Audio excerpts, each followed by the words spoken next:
Hello guys, how are you? I'm Hardeep Singh. Welcome back to your own YouTube channel. IELTS updates and recent exams. For more updates related to recent IELTS exam writing test topics, listening, reading, practice test, and speaking, you got guesswork. Please, guys, participate in everyday listening and reading practice test to achieve your desired band score in your actual IELTS exam. Please hit the like and subscribe button. Press the bell icon for the upcoming notifications. Don't forget like, subscribe and share my YouTube channel and my Facebook page, IELTS updates and recent exams. Part 1. You will hear a woman inquiring about some sofas for sale. You have 30 seconds to look at questions 1 to 10.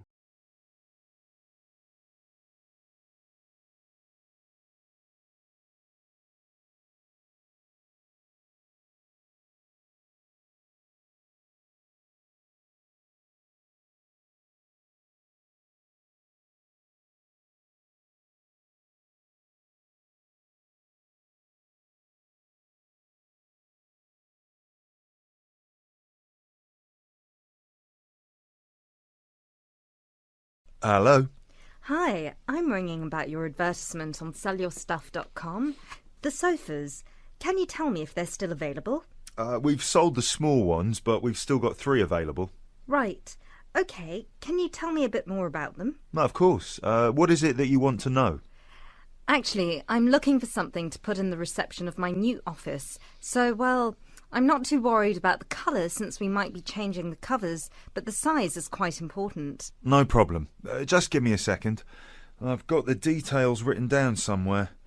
Yes, so the big one is 230 by 100 centimetres, and the medium ones... just a second. The medium ones are both exactly the same size. They're 178 by 100 centimetres. Excellent. The medium one should fit perfectly. As I think I've mentioned already, I'm probably going to end up replacing the cover, but is there anything about the frame that I should know about? Are they in good condition? Yeah, mint actually. Both the cushions and the frame, so I wouldn't worry about the cover. And as you've probably seen in the photos, they're black, and black goes with anything. Yes, I suppose it does. So, are they both the same price as well? No, one of them is a recliner, so that's a bit more expensive as a result. It's £250. We paid £900 for it just a couple of years ago, so it's very good value. The other one is the same model, but not a recliner. It's a bit cheaper. That one's £170. They're both in perfectly good condition and they're both very comfortable and sturdy. I'm sure they'd be an excellent addition to your new office. That's good to know. Let's see. What else did I want to ask?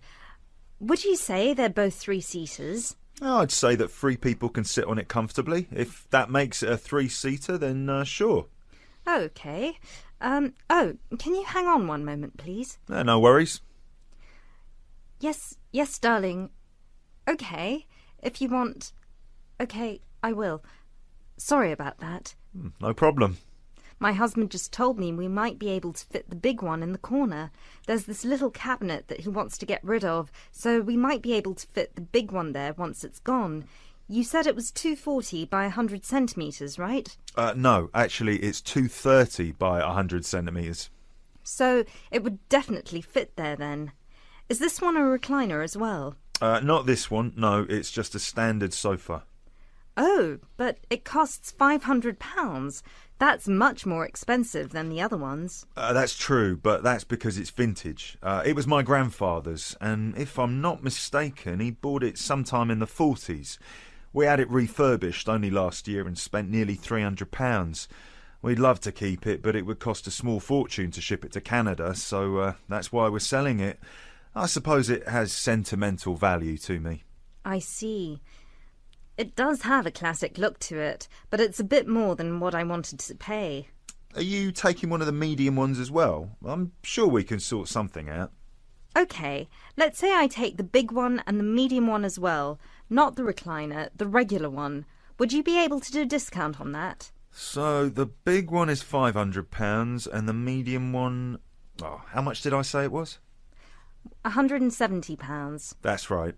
So that would be 670 in total. You know what? We're in a bit of a hurry here, and you seem to be a very nice woman. Thank you. So if you take the big one, I'll just throw the medium one in for a total of £550. How does that sound? That's very generous of you. Thank you. I say we have a deal. Brilliant.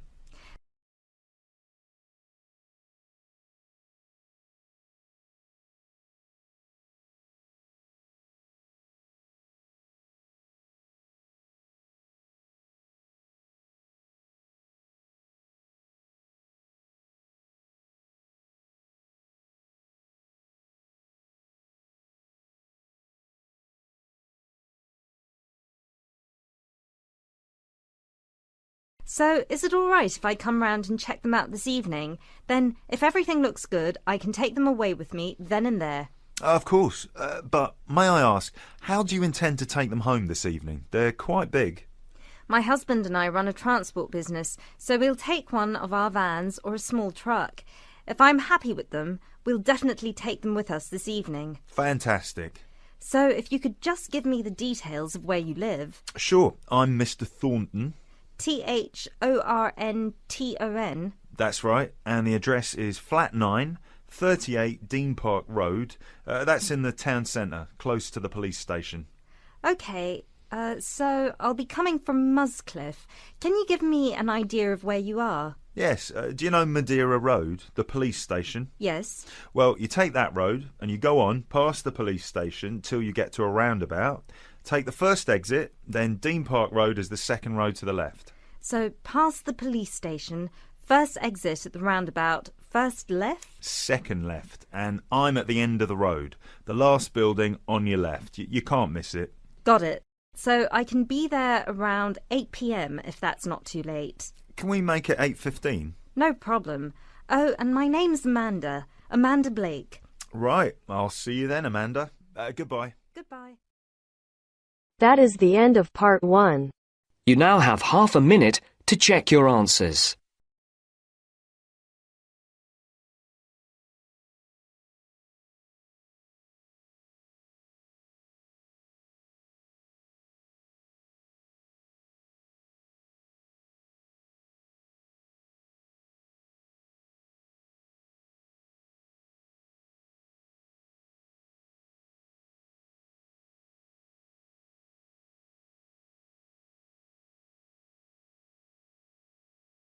Now turns to part 2.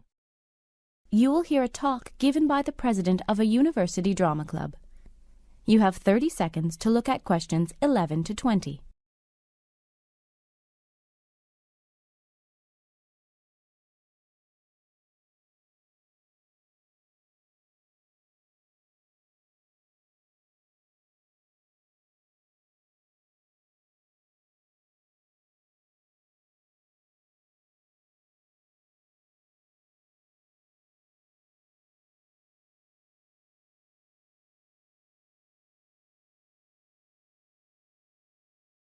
I'd like to thank you all for coming here today. Sorry about the lack of seating, those of you coming in now. If you could just stand by the far wall for today, I'll make sure we have enough chairs for all of you next week. My name is Barry Gordon, and I'm the founder and president of the Drama Club here at Dora Jacobs University. It's just great to see that there are so many people wanting to find out more about our little club. You know, many doubted that this project would ever take off, and today it looks as though we're one of the most popular student clubs in the entire university. I'm immensely proud to be part of it, and I hope you'll all begin to feel the same way in a couple of weeks' time. I'd like to start by talking about joining and membership. All current students are welcome to become members of the Drama Club, and the best part is it's completely free. Well, almost, as we do ask for a small contribution every term, but it's entirely voluntary. You will never, ever be asked to pay a fee to take part in any of our activities. Having said that, you do have to pay an initial £5 charge when you register with us, but that's only to cover the costs of your membership card and welcome pack. You see, everything has to be done outside campus since we are not allowed to use any equipment from the university. So we do have to ask for that initial enrolment fee just to cover our costs. If you are interested in joining our group, and I'm sure you all will be by the end of this evening, you'll need to come to reception between 1 and 5 p.m. Monday to Friday.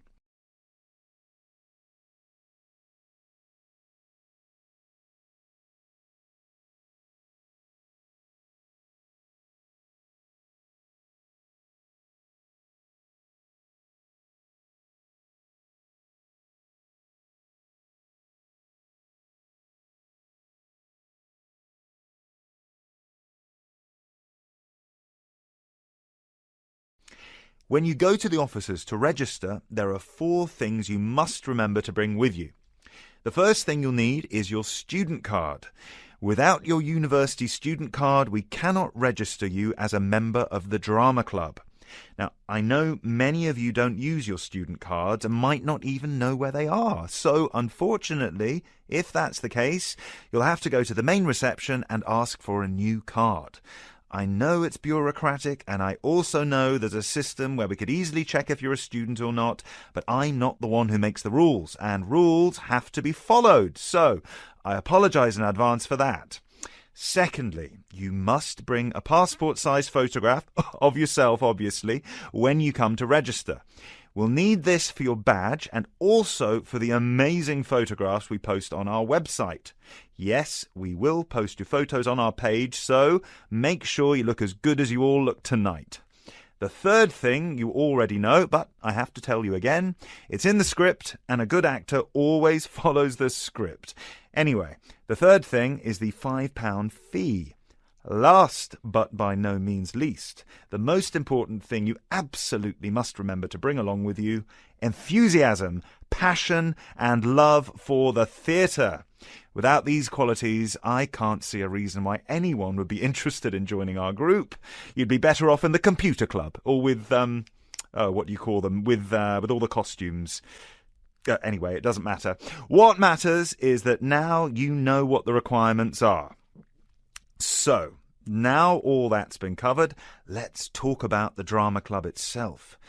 Perhaps you're wondering what exactly it is that we do here.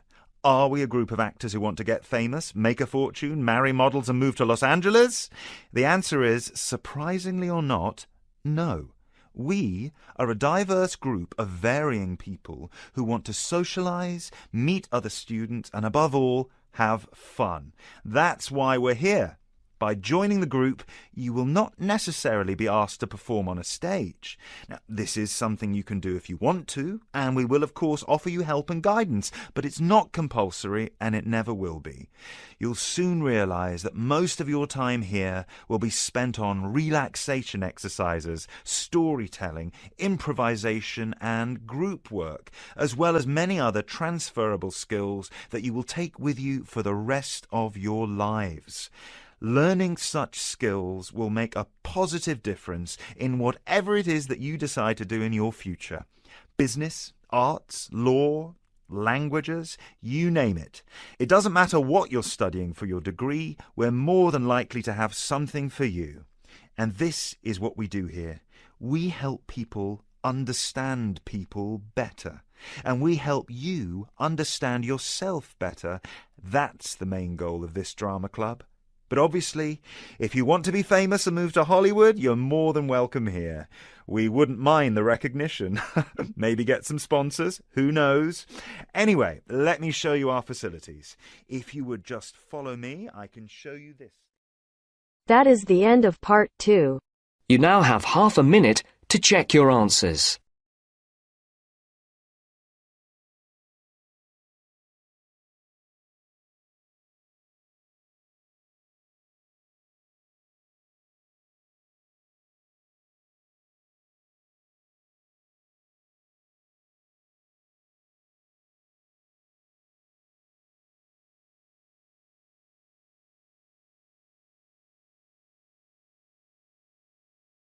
Now turns to part 3.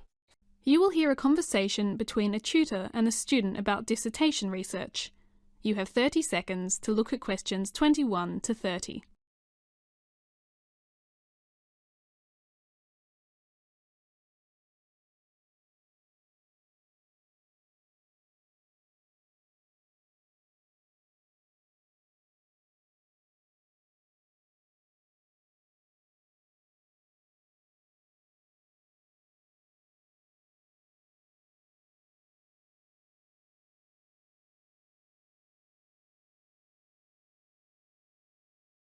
Hi, Agnieszka. Have a seat.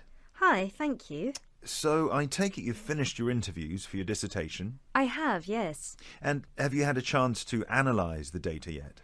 Oh yes, I've prepared a graph as well. Excellent. Let's have a look. Wow, that's quite comprehensive. Well done. OK, can you talk me through it a bit? Sure. So, like we discussed in our previous meeting, I decided to focus on just 2 nationalities rather than simply questioning everyone. It made it a bit more difficult to find enough participants, but I'm glad I took your advice because it was much easier to identify patterns in the responses. I did consider briefly going for 3 nationalities, 1 from continental Europe, 1 from Britain and 1 from further afield, but I don't think one European country would be representative of the whole continent, so I decided against it. I'm glad you did. Remember, the narrower the scope, the clearer the results. Yeah, that's what I thought too. Did you go for Polish and English then? I did, yes. I created a survey and passed it around to a couple of friends of mine, one from the UK and one studying at a university in Poland. I also got in touch with the Polish community in the area and asked my friends and acquaintances to pass the survey around to their parents because I wanted to get answers from as many age groups as possible. Oh, very good. Did you use the internet to find people as well? I did. I posted the survey on my social media and on forums and pages for Polish immigrants in London. So what was the response rate? It was actually quite good, much higher than I'd anticipated. I got about 200 responses from UK citizens and around 250 from Polish people in the 18 to 25 age group.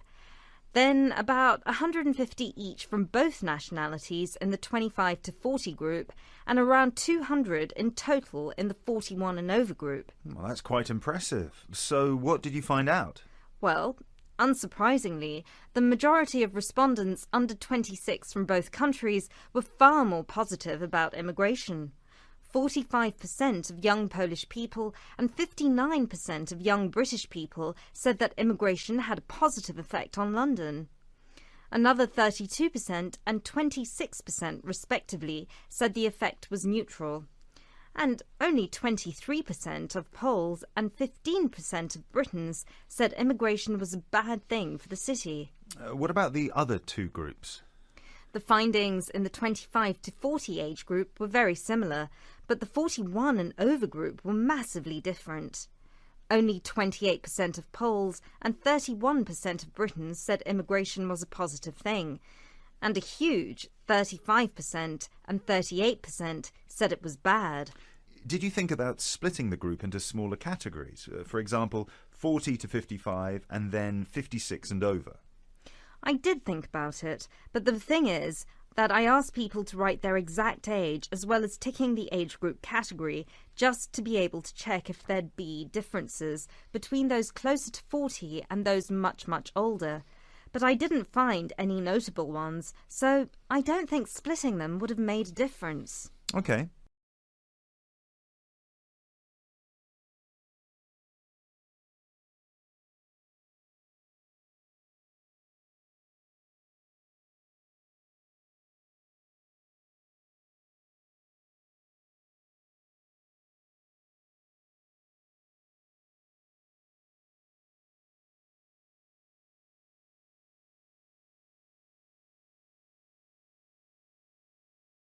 And what were the reasons people gave, generally? Well, unsurprisingly, the main thing younger people mentioned was that London is culturally enriched by immigrants who bring their customs and their cuisine and their language with them. And this has contributed, in their opinion, to making London the world city it is today. People from other age groups agreed with this, but the problem they had with immigration was the perception that people arriving to the UK are often resistant to change and might not be willing to adapt to the existing customs, which they felt defined their nationality. Oh, unemployment was also a major concern for many, as well as the perceived rise in crime in certain areas. OK. Anything else? Yeah, some people also mentioned that the city is getting overcrowded and that's having an effect on housing, but not many of them thought it would be much better if there was less immigration. And any other positives? Well, actually, there was something quite surprising in the 25 to 40 age group. About 20% said one of the things they loved about immigration in London was the fact that it contributed to creating so many new romantic relationships between Britons and foreigners. Now that's interesting. Yeah, and of course many of them also mentioned that the British economy has thrived thanks to the constant stream of skilled tax-paying immigrants. Of course. Anything else? There were quite a few more things, but I think those are the main ones. I have to say there were some very interesting personal stories that people contributed anonymously, both in the online and the paper survey.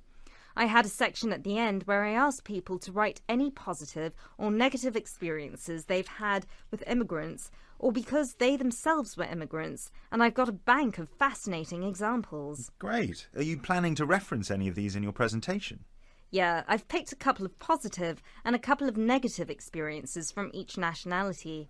There are plenty more, but I'll add these to my dissertation because it would take too long to read more than 4. All right then, let's have a look.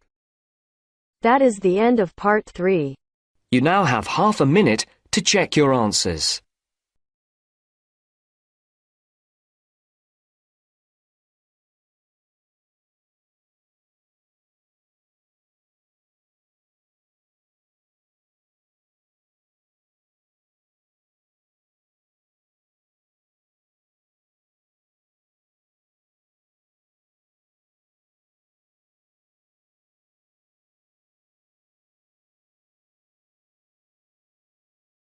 Now turns to part 4. You will hear a lecture about the characteristics of left-handed people.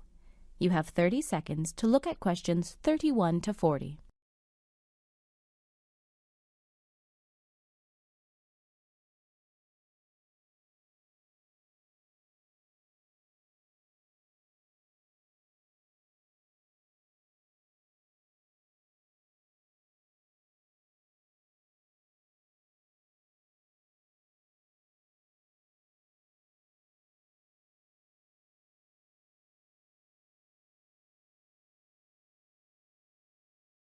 Being left-handed was once seen as a sign of the devil, who was said to baptize his followers with his left hand. It was also thought to be a sign of witchcraft. Joan of Arc, who was famously burnt at the stake, was often depicted as left-handed in art. As a result, parents in previous centuries often tied their left-handed children's hands behind their backs and forced them to learn how to write with their right hand, leading, we know now, not only to bad handwriting, but also to poor concentration, unruly behavior, shyness, bad memory, and reading difficulties, as well as fatigue and neuroticism. But what do we actually know about left-handedness? For a phenomenon that has existed since the early days of humanity, and even further back, surprisingly little. We know that we have been predominantly right-handed for at least 500,000 years, at least according to research conducted by the University of Kansas. And we know that, contrary to popular opinion, being left-handed doesn't necessarily mean being right-brained. In fact, while 95% of right-handed people use their left half of their brain more, up to 70% of left-handed people actually do the same.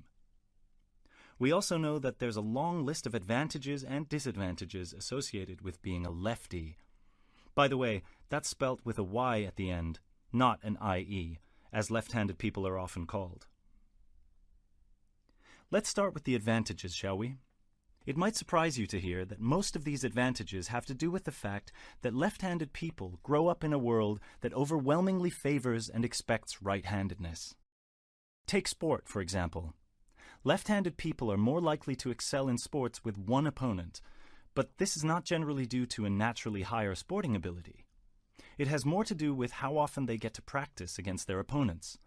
Living in a right-handed world, left-handed people get a chance to play against right-handed people far more often, thus growing more adept at anticipating a right-handed opponent's moves than a right-handed person might with a left-handed opponent, as there are so few left-handed opponents out there. Similarly, left-handed people recover from illnesses more quickly than right-handed people, but, once again, this isn't some innate characteristic they're born with. Scientists believe it's because left-handed people often need to strengthen both sides of their brain in order to thrive in our right-handed world.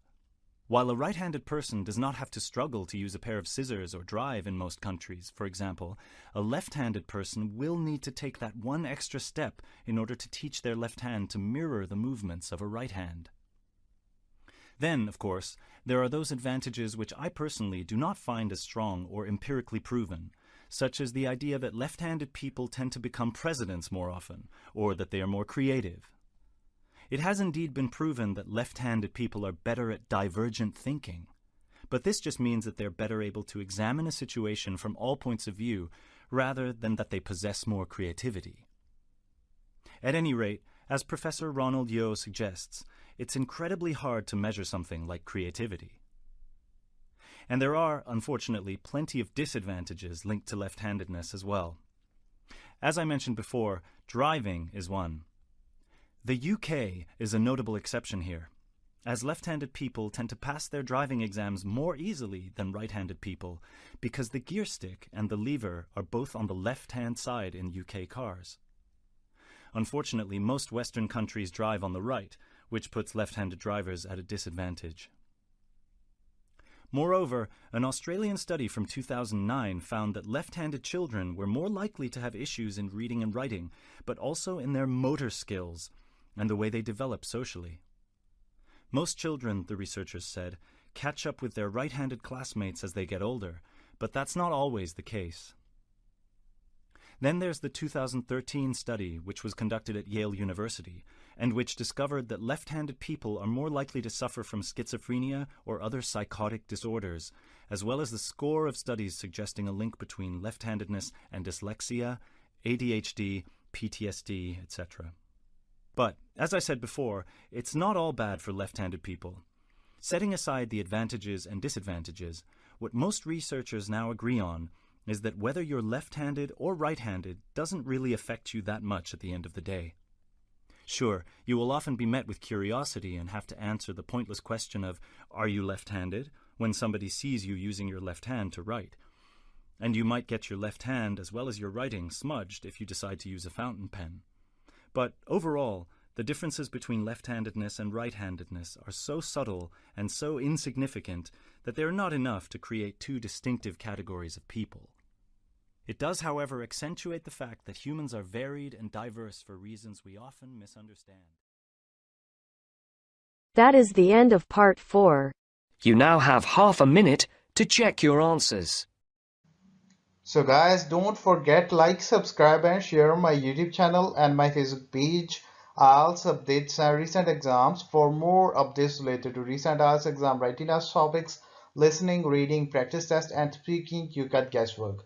Please guys, participate in everyday new IELTS listening and reading practice tests to achieve your desired band score in your actual IELTS exam. For more IELTS material, visit my official website www.ieltsupdatesandrecentexams.com. The link is given below in the description. If you need PDF files of latest IELTS material, then please join my Telegram channel. So guys, please write your score below the comment section. Again, thanks for listening. God bless you all guys. Stay tuned, stay safe.